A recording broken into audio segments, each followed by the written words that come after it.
ಕನಸುಗಳು ಕೇವಲ ನಮ್ಮ ಮನಸ್ಸಿನ ಕಲ್ಪನೆ ಮಾತ್ರವಲ್ಲ ಎಂದು ಜ್ಯೋತಿಷ್ಯ ಮತ್ತು ಶಾಸ್ತ್ರಗಳು ಹೇಳುತ್ತವೆ.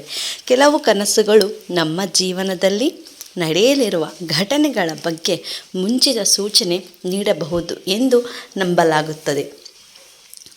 ಆದರೆ ಕೆಲವರು ಹೇಳುತ್ತಾರೆ, ಕೆಲವರು ವಿಶೇಷ ಕನಸುಗಳು ಅಂದರೆ ಹಣ ಮತ್ತು ಅದೃಷ್ಟ ಬರೋ ಸೂಚನೆ ಆಗಿರಬಹುದು.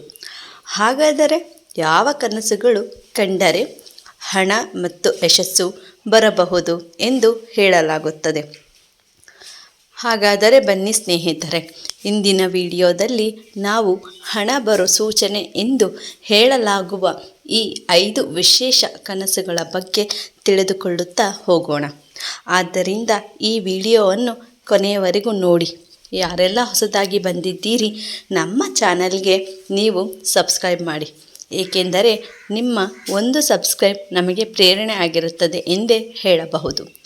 ಹಾಗೂ ನಾನು ಹೇಳುವ ಈ 5 ಕನಸುಗಳು ಯಾವುದಾದರೂ ಬಂದಿದೆಯಾ? ಬಂದಿದ್ದರೆ ಕಮೆಂಟ್ನಲ್ಲಿ ಬರೆಯಿರಿ. ಮೊದಲ ಕನಸನ್ನು ಹೇಳುತ್ತೇನೆ ನೋಡಿ ಸ್ನೇಹಿತರೆ. ಮೊದಲ ಕನಸು ಯಾವುದೆಂದರೆ ನೀರು ಕಾಣಿಸುವ ಕನಸು. ಹೌದು, ನಿಮ್ಮ ಕನಸಿನಲ್ಲಿ ನೀರು ಕಾಣಿಸುವ ಹಾಗೆ ಕನಸು ಬಂದರೆ ನಿಮಗೆ ಕನಸಿನಲ್ಲಿ ನದಿ, ಸರೋವರ ಅಥವಾ ಸ್ವಚ್ಛವಾದ ನೀರು ಏನಾದರೂ ಕಾಣಿಸಿದರೆ ಅದು ಒಂದು ಶುಭ ಸೂಚನೆ ಎಂದು ಹೇಳಲಾಗುತ್ತದೆ. ಜ್ಯೋತಿಷ್ಯದ ಪ್ರಕಾರ ಸ್ವಚ್ಛವಾದ ನೀರು ಸಂಪತ್ತು ಮತ್ತು ಸಮೃದ್ಧಿಯ ಸಂಕೇತ ಎಂದು ಪರಿಗಣಿಸಲಾಗುತ್ತದೆ. ಅಂತಹ ಕನಸು ಕಂಡರೆ ಜೀವನದಲ್ಲಿ ಹೊಸ ಅವಕಾಶಗಳು ಬರಬಹುದು.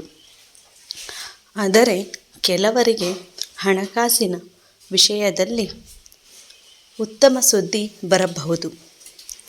ಹಾಗಾದರೆ ಎರಡನೇ ಕನಸನ್ನು ನೋಡೋಣ. ಚಿನ್ನ ಕಾಣಿಸುವ ಕನಸು.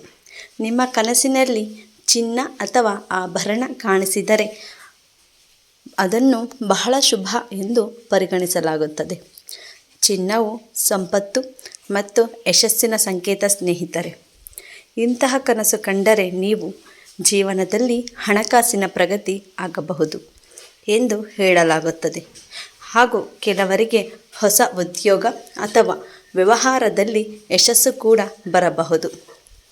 ಹಾಗಾದರೆ ನಾವು ಮೂರನೇ ಕನಸನ್ನು ನೋಡೋಣ. ನಿಮ್ಮ ಕನಸಿನಲ್ಲಿ ಏನಾದರೂ ದೇವಾಲಯ ಕಾಣಿಸುವ ಕನಸು ಬಂದರೆ, ನಿಮಗೆ ಕನಸಿನಲ್ಲಿ ದೇವಾಲಯ ಅಥವಾ ಯಾವುದೇ ದೇವರ ಮೂರ್ತಿ ಕಾಣಿಸಿದರೆ ಅದು ತುಂಬ ಶುಭ ಸೂಚನೆ ಎಂದು ಹೇಳಲಾಗುತ್ತದೆ ಗೆಳೆಯರೇ. ಇದರಿಂದ ದೇವರ ಕೃಪೆ ನಿಮ್ಮ ಮೇಲೆ ಇದೆ ಎಂದು ನಂಬಲಾಗುತ್ತದೆ. ಅಂತಹ ಸಮಯದಲ್ಲಿ ನಿಮ್ಮ ಜೀವನದಲ್ಲಿ ಒಳ್ಳೆಯ ಅವಕಾಶಗಳು ಬರಬಹುದು. ಕೆಲವರಿಗೆ ಅನಿರೀಕ್ಷಿತವಾಗಿ ಹಣ ಕೂಡ ಬರಬಹುದು. ನಾಲ್ಕನೇ ಕನಸನ್ನು ನೋಡುವುದಾದರೆ ಹಣ್ಣುಗಳ ಕನಸು.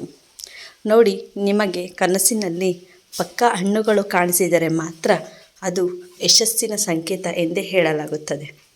ಯಾವುದೇ ಹಣ್ಣಾದರೂ ಸರಿ, ನಿಮ್ಮ ಕನಸಿನಲ್ಲಿ ಯಾವುದೇ ಹಣ್ಣುಗಳು ಬಂದರೂ ಯಶಸ್ಸಿನ ಸಂಕೇತ ಪಡೆಯುತ್ತೀರಿ ಎಂದರ್ಥ.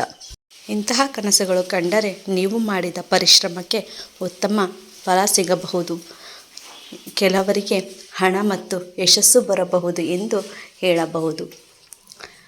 ಐದನೇ ಕನಸನ್ನು ನೋಡುವುದಾದರೆ ಹಾವು ಕಾಣಿಸುವ ಕನಸು ಸ್ನೇಹಿತರೆ. ಬಹಳ ಜನರಿಗೆ ಹಾವು ಕಾಣಿಸುವ ಕನಸು ಭಯ ಹುಟ್ಟಿಸಿರಬಹುದು. ಆದರೆ ಜ್ಯೋತಿಷ್ಯದ ಪ್ರಕಾರದಲ್ಲಿ ಕೆಲವೊಮ್ಮೆ ನಿಮಗೆ ನಿಮ್ಮ ಕನಸಿನಲ್ಲಿ ಹಾವು ಕನಸು ಕಾಣುವುದು ಸಂಪತ್ತು ಮತ್ತು ಅದೃಷ್ಟದ ಸಂಕೇತ ಎಂದು ಹೇಳಲಾಗುತ್ತದೆ. ನೋಡಿ ಸ್ನೇಹಿತರೆ, ಹಾವು ಶಕ್ತಿ ಮತ್ತು ಪರಿವರ್ತನೆಯ ಸಂಕೇತವಾಗಿರುತ್ತದೆ.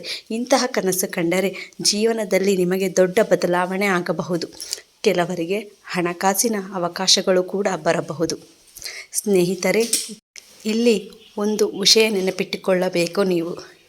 ಏನೆಂದರೆ ಎಲ್ಲ ಕನಸುಗಳು ಭವಿಷ್ಯದ ನಿಖರ ಸೂಚನೆ ಆಗಿರುವುದಿಲ್ಲ. ಆದರೆ ಕೆಲವೊಮ್ಮೆ ಅವು ನಮ್ಮ ಮನಸ್ಸಿನ ಯೋಚನೆಗಳ ಪರಿಣಾಮವಾಗಿರಬಹುದು. ಆದರೆ ಪ್ರಾಚೀನ ಶಾಸ್ತ್ರಗಳು ಕೆಲವು ಕನಸುಗಳಿಗೆ ಒಂದೊಂದು ವಿಶೇಷ ಅರ್ಥ ನೀಡಿದೆ. ಹೀಗಾಗಿ ನಿಮಗೆ ಈ ಕನಸುಗಳಲ್ಲಿ ಯಾವುದಾದರೂ ಬಂದಿದೆಯಾ? ಬಂದಿದ್ದರೆ ಕಮೆಂಟ್ನಲ್ಲಿ ಯಾವ ಕನಸು ಬಂದಿದೆ ಎಂದು ಬರೆಯಿರಿ. ಈ ವಿಡಿಯೋ ನಿಮಗೆ ಇಷ್ಟವಾದರೆ ಲೈಕ್ ಮಾಡಿ, ಶೇರ್ ಮಾಡಿ, ಕಮೆಂಟ್ ಮಾಡಿ. ಮುಂದಿನ ವಿಡಿಯೋದಲ್ಲಿ ಭೇಟಿಯಾಗೋಣ. ಧನ್ಯವಾದಗಳು.